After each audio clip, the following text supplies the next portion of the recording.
Israel ने बहुत नीच हरकत की है। अहली अस्पताल पर बमबारी की है। इसके बारे में और अच्छी तरह जानने के लिए, समझने के लिए विशाल शर्मा इसराइल अपनी इस हरकत को कैसे जायज ठहरा सकता है?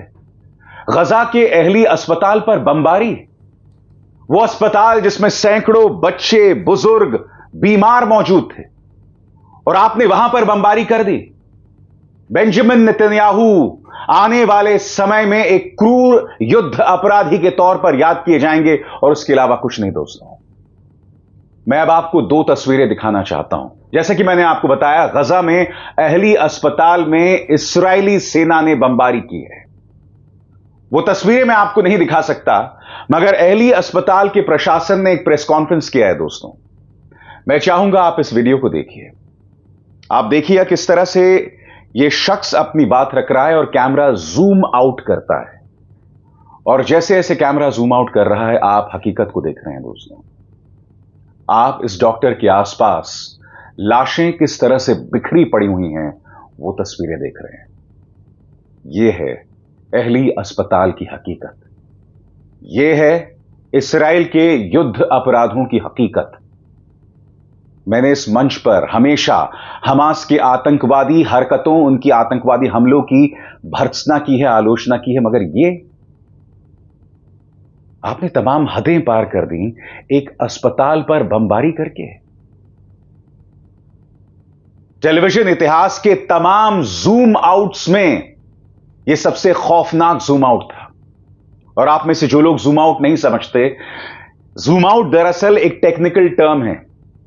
जब धीरे धीरे दृश्य जो है बड़ा होता है, और दृश्य जैसे जैसे बड़ा होता जाता है, आप पीछे के नजारे को देखते हैं, जो कि आपने अभी अभी इस तस्वीर में देखी है। अब मैं आपको एक और तस्वीर दिखाता हूं। दोस्तों, सिर्फ 20 घंटे पहले की तस्वीर अहली अस्पताल की। आप यहां देख सकते हैं, बच्चे खेल रहे हैं, बच्चे खेल रहे हैं और अस्पताल की सफाई कर रहे हैं। क्या उन्हें इस बात का अंदाजा था कि इस्राएल इस अस्पताल पर बमबारी करेगा? अंदाजा था उन्हें इस बात का? दोस्तों, कल रात को जब यह खबर देखी, उसके बाद से मैं निशब्द हूं, और मैं काफी देर तक सोचता रहा कि इस खबर को मैं कैसे करूंगा। क्योंकि बच्चे चाहे किसी भी देश के हों, किसी भी मजहब के हों, उनकी खून सी सनी लाशें जो हैं, वो देखना किसी के लिए भी मुश्किल है।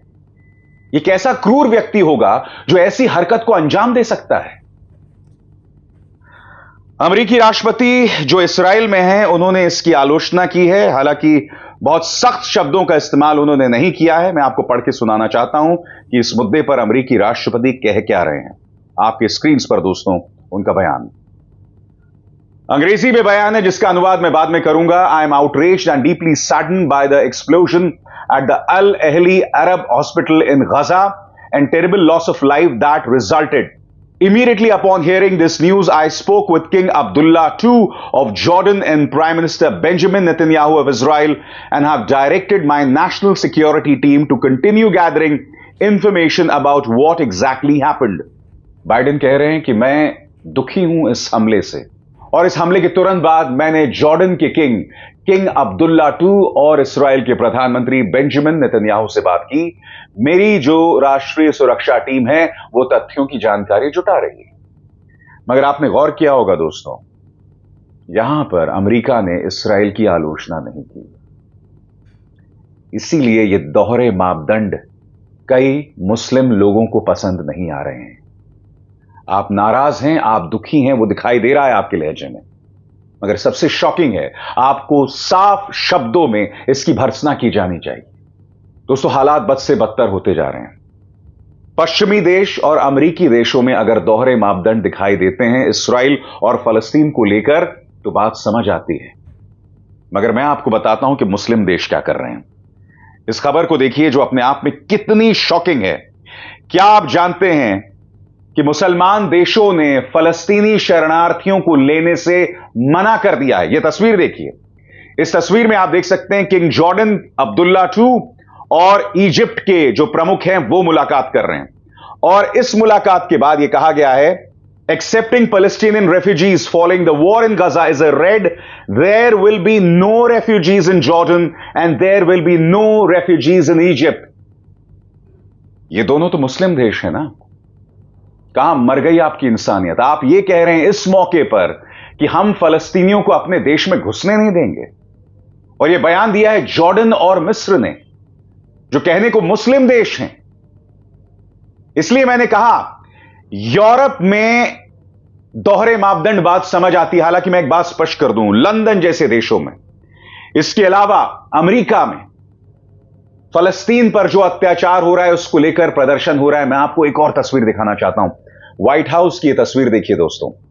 यहां पर यहूदी लोग अपने ही देश के खिलाफ प्रदर्शन कर रहे हैं कि मेरे नाम पर यह अत्याचार मत कीजिए। यह प्रदर्शन लेके ये लोग व्हाइट हाउस पहुंच गए हैं।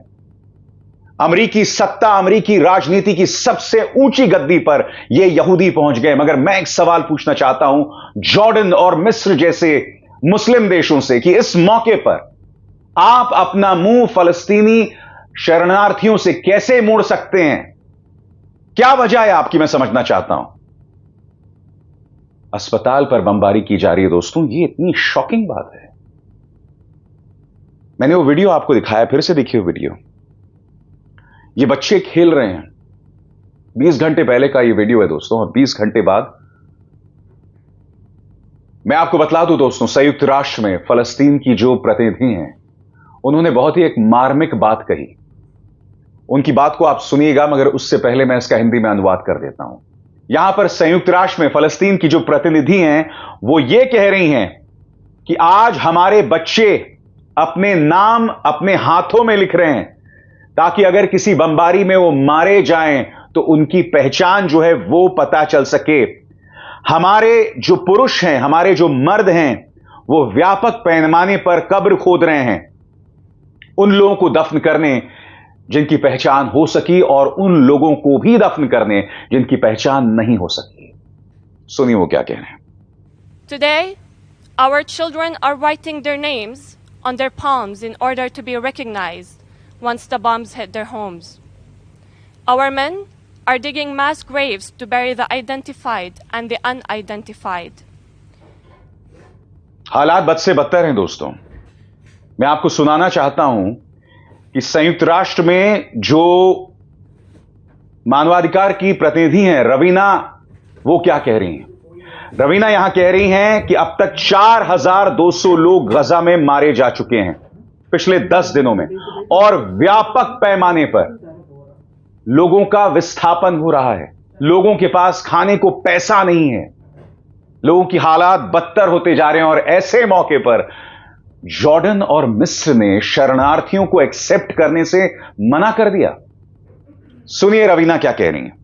With a staggering 4,200 people killed, over 1 million people displaced in just 10 days, and large areas in the Gaza Strip reduced to rubble, we have grave fears about the toll on civilians in the coming days. Military operations show no sign of abating. The continued siege on Gaza is affecting water supply, food, medicine, and other basic needs. And there are daily indications of violations of the laws of war and of international human rights law. आज हम अपने अंदर की इंसानियत को खत्म नहीं कर सकते हैं दोस्तों, खत्म नहीं कर सकते हैं। इसीलिए वो यहूदी व्हाइट हाउस के सामने प्रदर्शन कर रहे हैं, क्योंकि वो देख रहे हैं कि बेंजामिन नेतन्याहू एक युद्ध अपराधी बनकर रह गया है। किस तरह का कहर बरपाया जा रहा है। मैं उम्मीद करूंगा कि इस मुद्दे पर भारतीय विदेश मंत्रालय त्वरित बयान दे, क्योंकि इस वक्त जब मैं कार्यक्रम रिकॉर्ड कर रहा हूं, ना भारतीय विदेश मंत्रालय की तरफ से, ना एस जयशंकर की तरफ से, ना प्रधानमंत्री नरेंद्र मोदी की तरफ से कोई बयान आया है। बहुत जरूरी हो जाता है कि इस लम्हे पर हम बताएं कि हमारी संवेदनाएं कहां हैं और हमारी इंसानियत कहां पर है। दोस्तों, इसके बाद मुझे डर है, मुझे आशंका है कि हालात बद से बदतर होंगे। अब कई ऐसे देश जो दूर से इस तमाशे को देख रहे थे, कई ऐसे मुस्लिम देश, अब उन्हें दखल देना पड़ेगा। दुनिया एक बहुत ही खतरनाक मुकाम पर है दोस्तों। कई मुस्लिम देश सोच रहे थे कि शायद ये गुजर जाएगा, मगर इस्राइल बार बार इस तरह की हरकतें कर रहा है जिससे ऐसा लगता है कि वो नहीं चाहता कि हालात काबू में हों। इसराइल को यह भी अंदाजा नहीं है कि अपनी इस हरकतों से वो दुनिया भर में फैले यहूदियों और अपने इस्राएली जो नागरिक हैं उनके लिए कितने मुश्किल हालात पैदा कर रहा है और खुद के लिए कितनी मुश्किल हालात पैदा कर रहा है। इसी मंच पर मैंने हमास की आतंकवादी कार्रवाई की बार बार आलोचना की है और अब भी करता रहूंगा, मगर इस्राएली सेना के पास कोई अधिकार नहीं है इस तरह से अहलिया अस्पताल में बेकसूरों को मौत के घाट उतार देना। अभिसार शर्मा को दीजिए इजाजत। नमस्कार। बहुत ही दिल दहला देने वाली खबर है ये। अल अहलिया अस्पताल पर बमबारी किया है, मगर सबसे बड़ी बेशर्मी बात है जो जॉर्डन मिस्र कर रहा है। इंसानियत ख़त्म हो गई दुनिया में, इंसान को नहीं संभाल रहा है और मुसलमान को नहीं संभाल रहा है। मेरा ख्याल से दुनिया ख़त्म होने का ही है, इसीलिए ये सब कुछ हो रहा है।